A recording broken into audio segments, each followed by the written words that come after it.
Welcome back, you watching خبروں سے آگے۔ نیو یارک سٹی 80 لاکھ لوگوں کا یہ شہر کبھی سوتا نہیں اور یہاں دیکھنے کے لیے جگہوں کی کوئی کمی نہیں۔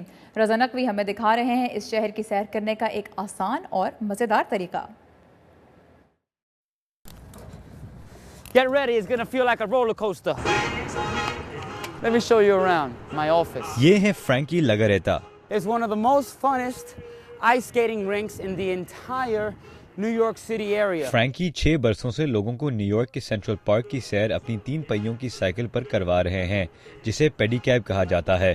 یہ ان کی فل ٹائم جاب ہے جو انہوں نے اپنے ایک دوست کو دیکھ کر شروع کی۔ I said, what do you do? ایک دن میں نے اپنے دوست سے پوچھا تم کیا کرتے ہو؟ اس نے کہا میں ایک پیڈی کیب ڈرائیور ہوں۔ پھر ایک دن وہ مجھے یہاں لے آیا۔ اس وقت میں بھی دفتری کام سے اکتایا ہوا تھا، تو میں نے یہی کام شروع کر دیا۔ And I started this. اور اب تو فرینکی اس کام کے ماہر ہو چکے ہیں۔ جب میں نے یہ کام شروع کیا تو مجھے پتا چلا کہ میں اس سے ٹھیک ٹھاک کما سکتا ہوں، اور مجھے دنیا کے ہر قسم کے لوگوں سے ملنے کا موقع بھی ملا۔ اس کام نے مجھے نہ صرف جسمانی بلکہ ذہنی طور پر بھی مضبوط کیا۔ And physically as well. فرینکی ہر روز کام پر آنے جانے میں 32 کلومیٹر سائیکل چلاتے ہیں۔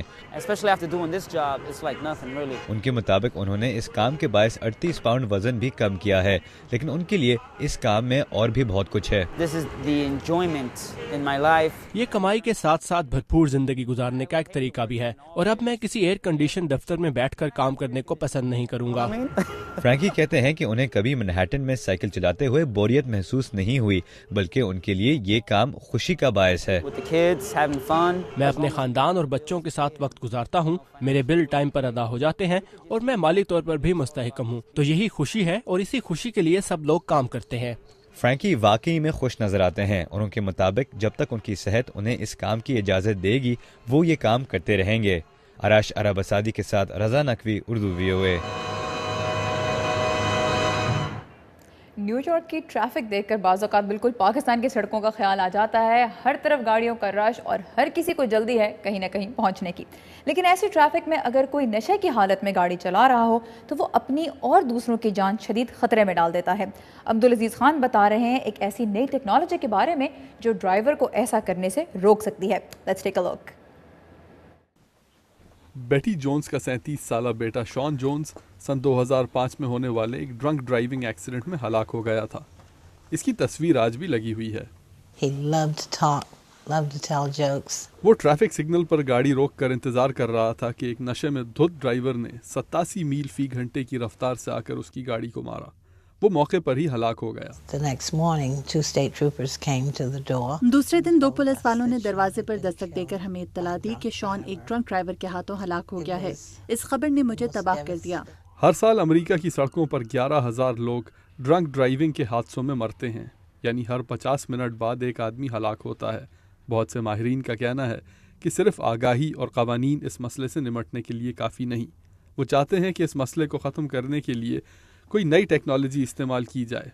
ریسرچرز نے ایک ایسا آلہ تیار کیا ہے جو یہ بتا سکتا ہے کہ گاڑی کے پیچھے بیٹھا انسان نشے میں ہے یا نہیں۔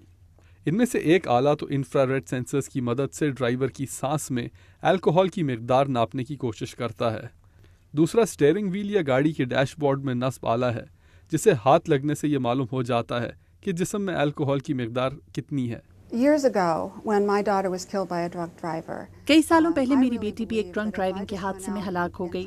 میں سمجھتی تھی کہ اگر میں لوگوں کو جا کر بتاؤں اور آگہی پیدا کروں تو یہ مسئلہ حل ہو سکتا ہے، لیکن مجھے اندازہ ہوا کہ ایسا نہیں ہے۔ جین ودرز کا تعلق مدرز اگینسٹ ڈرنک ڈرائیونگ سے ہے۔